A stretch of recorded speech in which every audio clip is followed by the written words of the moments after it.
Hello friends, good morning to all of you. Welcome back to my YouTube channel biology family. अभी हम discuss करेंगे classification and evolution.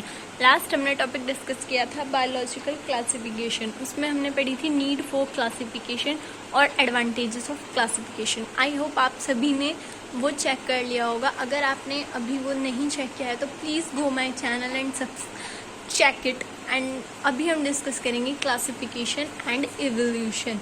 Classification और evolution क्या होती है? तरक्की, यानी कि हम धीरे धीरे कैसे डेवलपमेंट लाते हैं हमारी बॉडी में, हमारी बॉडी कैसे चेंज होती है, उसे हम इवोल्यूशन बोलते हैं। इवोल्यूशन एक बहुत ही स्लो प्रोसेस है। इवोल्यूशन बहुत धीरे धीरे होता है, बहुत लंबा टाइम लेता है। आइए इसे डिस्कस कर लेते हैं। All living organism are identified and categorise on the basis of their body design in form and function. इसका क्या मतलब है कि जितने भी लिविंग ऑर्गेनिज्म हैं उन्हें आइडेंटिफाई या फिर कैटेगराइज करने के लिए उनके बॉडी डिज़ाइन पे या फिर उनके फंक्शन पे, बॉडी फॉर्म पे डिपेंड करता है वो सब। इवोल्यूशन जब होता है उसमें ना टाइम का बहुत इंपॉर्टेंट रोल होता है। टाइम के अकॉर्डिंग ही इवोल्यूशन होता है।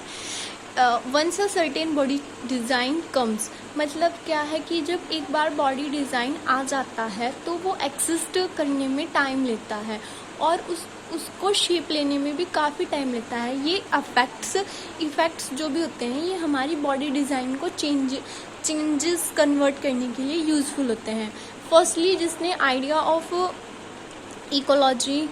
इवोल्यूशन का आइडिया दिया था फर्स्टली वो थे चार्ल्स डार्विन। इन्होंने ही सबसे पहले इवोल्यूशन के बारे में आइडिया दिया था। इन्होंने ही बताया था। कब बताया था?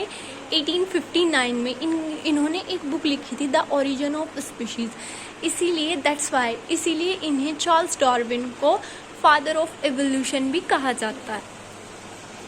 और यहाँ पर जो देखा गया है कि जो इवोल्यूशन है वो ही क्लासिफिकेशन में हेल्प करता है। जैसे कि जो हमारे प्रीमेटिव एनिमल्स थे या फिर प्लांट्स थे वो एडवांस एनिमल्स से बहुत ज़्यादा सिंपल थे, मतलब फ्रंट उनके कंपैरिजन में। और जो एडवांस थे या फिर जो प्रीमेटिव थे, जो प्रीमेटिव थे या फिर लो थे, वो एडवांस के कंपैरिजन में थोड़े छोटे, बड़े तो थे लेकिन उनका जो इंटरनली स्ट्रक्चर था वो थोड़ा कम कॉम्प्लेक्स था टू कंपैरिजन नाउ।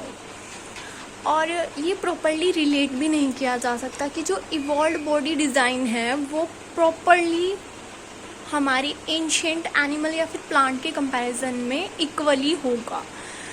और सिंपली जो प्रिमिटिव एनिमल्स थे वो बहुत छोटे थे टू कंपैरिजन मॉडर्न या आज के टाइम पर लार्ज ऑर्गेनिज्म के कॉम्प्लेक्स थे जो उनके हमें फॉसिल्स मिले हैं कंपेयर करने के अकॉर्डिंग। जो एनिमल और प्लांट स्पीशीज़ थी ये दोनों में इक्वली है।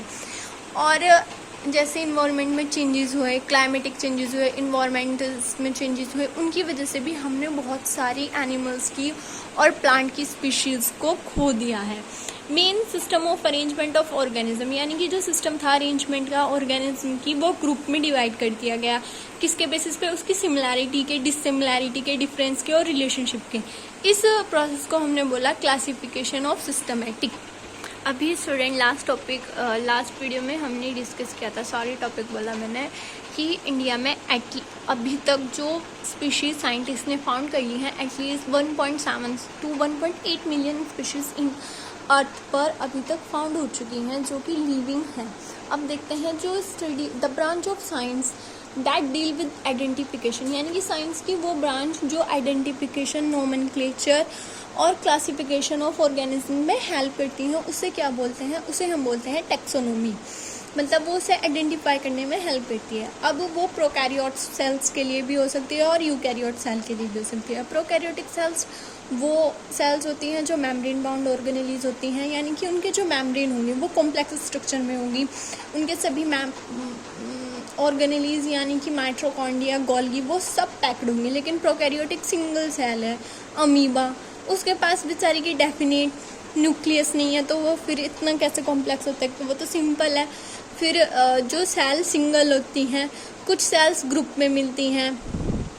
जो सेल सिंगल होती हैं वो यूनिसेलुलर, अमीबा, बैक्टीरिया, और जो मल्टी सेलुलर होती हैं ग्रुप्स में मिलती हैं, जैसे कि वर्म, एनिमल्स, और जो ऑर्गेनिज्म खुद का फूड बना सकते हैं वो ऑर्गेनिज्म ऑटोट्रॉपिक होते हैं, फोटोसिंथेसिस की प्रोसेस में करते हैं जैसे कि प्लांट्स, और जो दूसरों पे डिपेंड होते हैं वो हेटरोट्रॉपिक, ह्यूमंस, एनिमल्स, यानी कि वो आउटसाइड से फूड अपना गेन करते हैं। थैंक यू स्टूडेंट, आज के लिए इतना ही, आज के लिए बस इतना ही। Please subscribe my channel and comment me. Thank you.